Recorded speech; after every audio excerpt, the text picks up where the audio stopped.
இந்த பிரபஞ்சம் பற்றிய ஆய்வுக்காக நாசா 1990ஆம் ஆண்டு ஹபிள் தொலைநோக்கிய விண்வெளியில நிலைநிறுத்துறாங்க.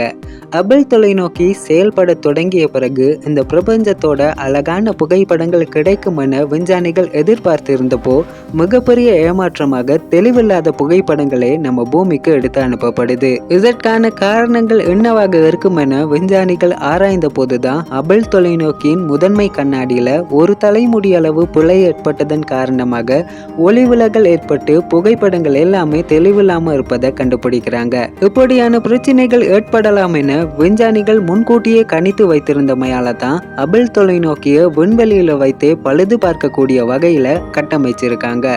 இது போல இன்ட்ரெஸ்டிங்கான விஷயங்களை தெரிஞ்சுக்க நம்ம சேனலை சப்ஸ்கிரைப் பண்ணி சப்போர்ட் பண்ணுங்க. தேங்க்யூ.